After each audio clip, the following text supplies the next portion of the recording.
Costco. Nagka-canvas ng TV para sa lake house. So, malaki yung space namin dun guys. Kaya, naghahanap yung asawa ko ng malaki din. Kasi malaki yung space namin. Asawa ko.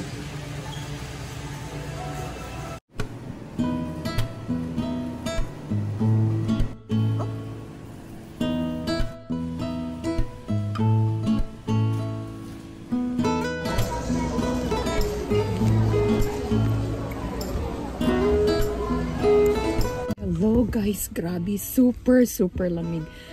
So nauna ako dito ngayon sa sasakyan namin kasi si Mark may inasikaso siya na card namin. Dito kami ngayon sa Costco parking lot area. Then ako na yung nagdala ng mga binili namin doon. Kaunti lang naman guys, hindi siya as in marami talaga. So una-una na ako dito para pagdating niya mamaya aalis na lang kami. Tapos grabe pa ngayon guys, umuulan. So, sobrang basa dyan sa labas. Basa na nga ako. Pero, at least nandito na ako sa loob.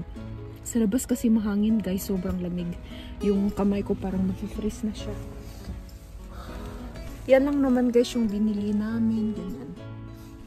Yung mga kailangan talaga namin kasi nagbabudget kami ngayon. Kasi uwi kami ng Pilipinas sa katapusan ng March.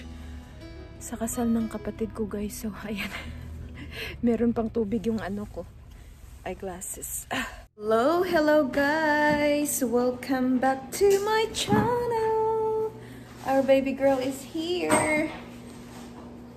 Dito kami ngayon guys sa lake house. Down! Okay. Yan. Mag-i-install na si Mark ng aming TV. That's right. Yes. Oh my gosh. Then, ayan guys yung asawa ko. If you know, very hands-on siya sa mga lahat dito na bagay sa lake house since nakuha namin yung bahay na to or yung lote na to tsaka bahay. So, kagabi guys, nilagay lang namin siya dyan sa sahig kasi nga yung eto, yung mount wall ba tawag dito? Ano siya, hindi siya fit para dito sa TV na to. Kaya pumunta kami kanina ng Home Depot. Tapos nakabili kami nito. Yung TV wall mount pala. Yung tawag dito. Ganyan siya guys. So adjustable siya. At ngayon, gagawin namin, ini-install siya ngayon ng asawa ko guys. Para mailagay na namin siya dyan sa wall bago kami umuwi. I don't know kung uwi kami mamaya or tomorrow. Kasi nag-aas pa ako sa aking manager if ever na hindi ako papasok muna tomorrow kasi may marami kaming gagawin dito na kailangan naming tapusin. Center.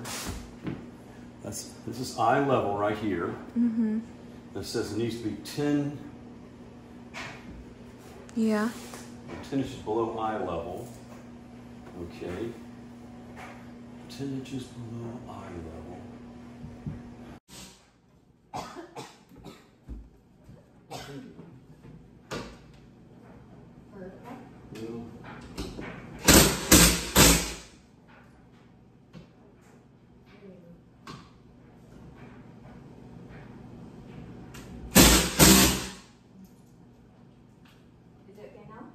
so.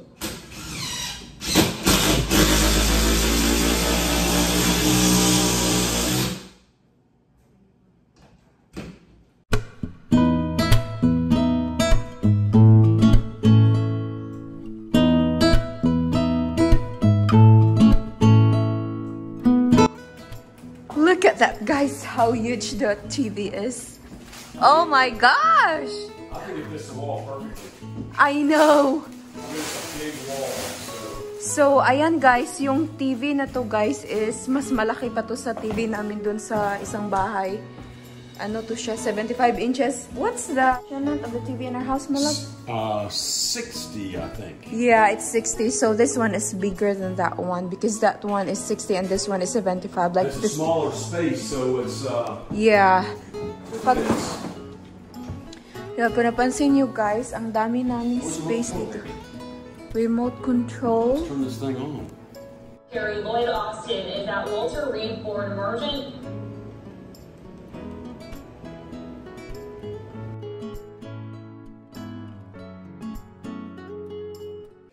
So, ayan guys, unti-unti na ako naglilinis dito sa kusina. Nalinisan ko na to dati, kung nakita niyo sa vlog ko. Kaya lang, naalikabukan na naman kasi nagsanding pa yung asawa ko dati. So, ngayon yung dito, lagyan ko siya ng ganito guys, yung liner. Para malagay ko dito yung mga kutsara. Wala pa kami masyadong gamit dito. Kaya lagay natin dito guys. Shallow. You smell stinky girl.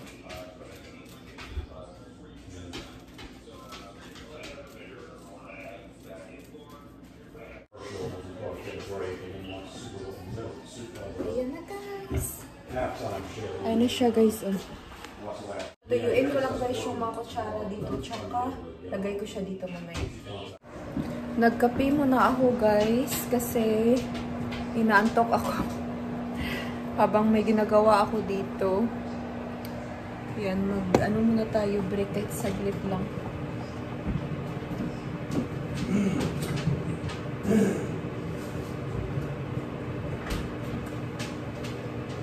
Medyo ano na dito, organized. Medyo pa lang guys. Baby, do you know how to take this off, my love? The coin, what do you call this? Because I need to clean it. Okay, sure. Let me show you. There's a lot of dust in it. There's a lot of mess there. See this thing here? Kind of lift it up, just pull it out. Oh, yeah. That's it. Lift and pull out. So this is just like a plug, you know, it goes into the wall. Thank you, baby. Sure. Oh wow, look how clean it is. I barely recognized it. That's why I want to clean it. Side focus.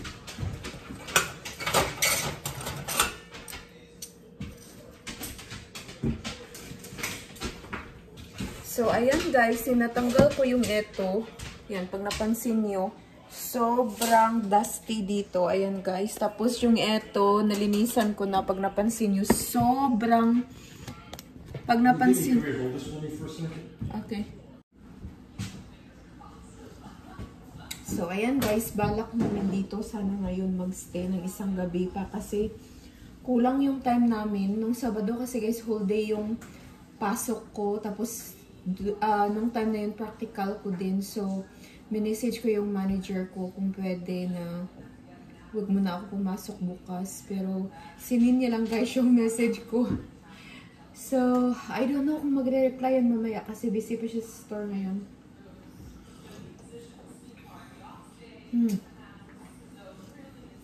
Inaantok ako. Nabili namin to guys, yung wafer nila dito is iba.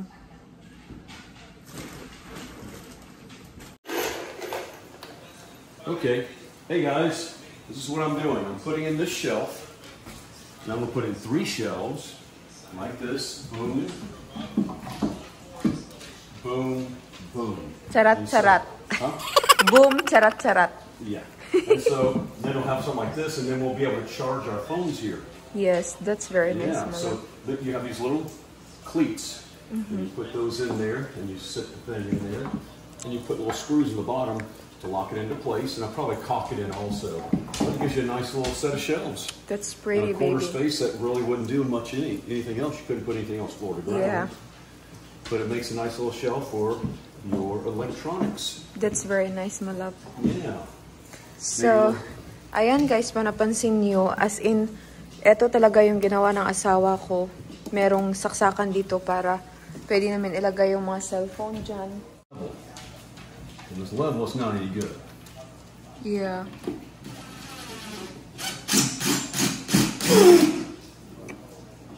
So, ayan guys. Maulan dito ngayon. Inopen namin yung ano dito. Yung door kasi hindi naman masyadong malamig. Ayan, madilim na dito. It's raining, raining out there. Oh my gosh. Oh guys. So, time check 12:28 in the morning na. Uuwi pa lang kami guys sa bahay namin. Kasi tinapos lang namin lahat dito ng mga dapat naming gawin. Antok na talaga ako guys. May pasok pa ako bukas mga 9 hanggang 5. So, mag-ayos tayo ng mga dadalhin natin. Pasok ko lang yung mga leftover namin. Hey! No, girl. No. No. Kaunti lang naman to guys.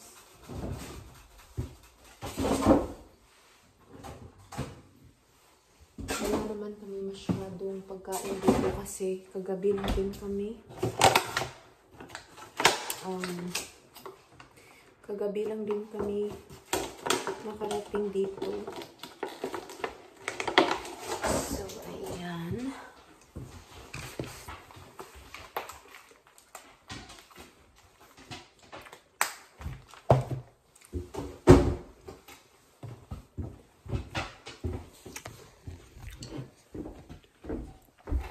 Hindi ko na inumin yung kape. Ako hindi ako makatulog mamaya.